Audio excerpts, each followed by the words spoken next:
This car right here is why you don't need to buy a Z06. And I'm not talking about the crazy, awesome looking wrap. I'm talking about what you can't see on the engine. That's right, this car is twin turboed by Complete Street Performance out of Pennsylvania. And once you see this setup and know all the numbers, you're not gonna wanna buy a Z06. Like literally, I'm not doing any camera stuff. Tell me where these twin turbos are. So if you want a closer look, check this out. This is 100% carb compliant. So anywhere in the country you want this done for your car, you can get this done by my boys up in Pennsylvania, Complete Street Performance. We're utilizing comp oilless turbos. Yes, no oil going to these turbos. Super low maintenance. About every 2,500 miles, you put five little squirts of grease in the turbos, and that's it. And I've had these for a little over that type of mileage. I've done my first maintenance on these turbos, but check that out. When you have the factory carbon fiber appearance package over the engine, you literally can't see these turbos. And besides one item that I'm going to show you here in a little bit, there's no way anybody could walk by and even look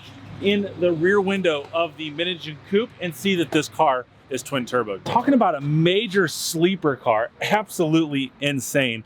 And I mentioned it a couple times already. This is gonna beat the Z06. Let's get a closer look at this Complete Street Performance twin turbo setup. Yes, you can see one of the turbos right there. And one of the reasons that I went with CSP is because they're using the oilless turbos. When oil pressure is low and you're running a lot of power, it tends to press the crank down. Then the engine stops floating and the crank, and you end up spinning a bearing. And I'm pretty sure if you've been around the Corvette scene the last couple of years, the last thing we wanna do is ask for a parts availability. They just aren't out there. So I do not want to spend all this money and waste all this time waiting on a car. Then I want to mod it, and then all of a sudden I blow the engine and I can't even drive it, and I have $100,000 paperweight. And another thing that I really love about these comp turbos is they're American made, and they have a patent XXX bearing in them as well. And there literally has been no small detail overlooked on this Complete Street Performance twin turbo setup. If you look down here, they have custom manifolds.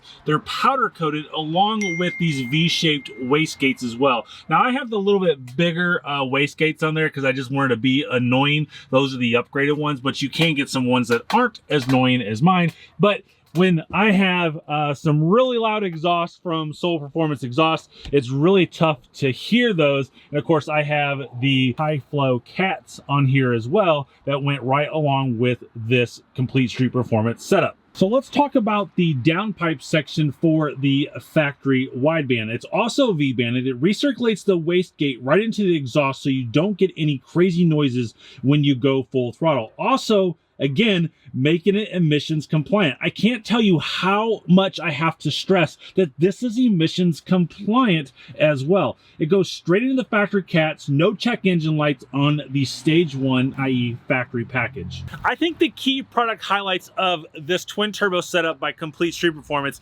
goes beyond what I think anybody else is doing out there on the market. Number one, it's a super clean setup. It's not a bumper melting device. I've said this before when I went with the Soul Performance exhaust, is that heat is so important for this engine compartment and literally will melt bumpers off this car. So I like that it's tucked in up there in kind of stealth mode, as you will, for the setup. Also, what they do with their intercooler, inner chiller setup on this car is absolutely awesome. To start with the intercooler, it's a dual pass intercooler that you have the coldest fluid right before it goes into the center cavity and then straight into your engine. Then they use a forced inductions inner chiller, which is standard on the CSP kits and it's highly recommended on the C8. The inner chiller will take the temperature going into the intercooler and take them 50 degrees below ambient temperature. And I can tell you this right here is when I was drag racing this in 96-degree temperature on an extremely hot track, I never shut this car off because it would have been a detriment to my drag racing. Number one, I'm a detriment to my drag racing anyways. I don't need any more setbacks if I screw something up even more. And the biggest thing that I watched with the setup that on this car is that my IATs were like 38 degrees on a 96-degree day, which is absolutely mind-blowing and much greater advantages of that 50-degree claim that they put out there. And Andrew has told me on a 80-degree day, he gets a sub 30-degree IAT, which means that that intercooler in there, which you can't see, is frosting over literally. Now, Andrew doesn't have his cover on his car because it's a car that he uses for research, but I literally have seen that intercooler frosted over, and it's absolutely mind-blowing. And the coolest thing that I like about this, pun intended, is if everything is going in so cool, that means this car is running super efficient. And with the intercooler interchiller system, it makes that I don't have to worry about getting ice. I don't have an icebox reservoir. I don't have to worry about water dripping on the track, which is most important when you're drag racing. And the couple other cool things is we're using a Mighty Mouse catch can, which I think you need to put a catch can on every GM direct inject engine. And just to kind of give you a little bit closer look of everything in here, it's so nicely done. You can see that we're using Pro Meth in this system as well. And then that's the passenger or the driver's side twin turbo over there. So when you close this up, I mean, you just can't see anything in there. And to mention earlier is the only way really you're going to see that this has got some type of mods done onto it is that boost gauge right there on above the radio screen. I haven't mentioned this yet, but I have over 31,000 miles on my car, which is probably one of the highest ones on there.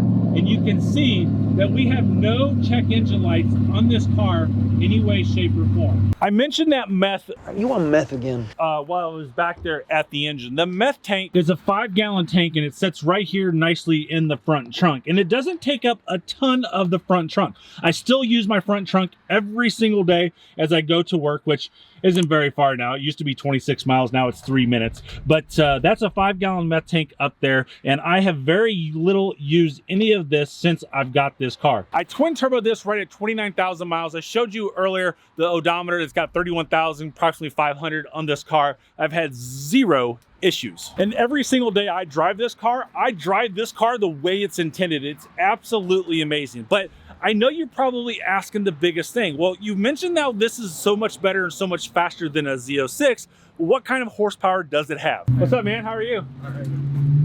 So do you like your Tesla better or my car? I like the Tesla. Oh, man! I'm giving you a thumbs down on your delivery. When the Z06 becomes available to the public, good luck getting one because it's simply not going to happen. But we know that that Z06 has got 670 horsepower, 460 foot-pounds of torque. This car right here, 765 horsepower, and we're hitting at 732 foot-pounds of torque. That's over 300 more horsepower than this car alone, and you can do the math on how much horsepower is over the Z06. I picked up this car Labor Day weekend of 2021, and I gotta say, since then, this car has done nothing but perform flawlessly. I've played around with this car every single day since then, and the really cool thing about it is when I picked this up, we drove up to Pocono Racetrack, we raced some really awesome cars, and we really got to put it through its paces doing 140, 150 miles an hour there on the track.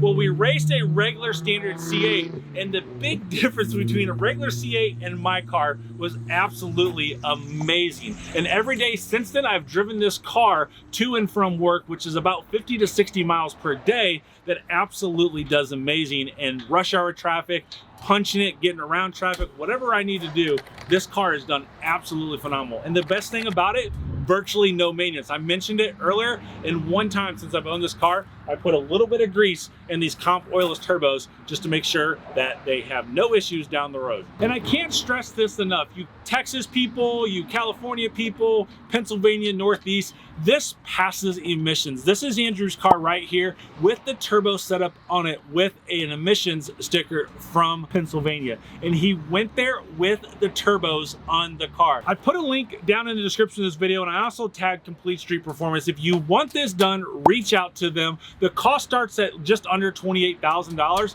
and there's probably a whole lot more things you can do to make this thing go faster, but reach out to Andrew at Complete Street Performance. And of course, make sure you tell Andrew I sent you and you saw this video, and see if he's willing to catch a cheese puff in his mouth.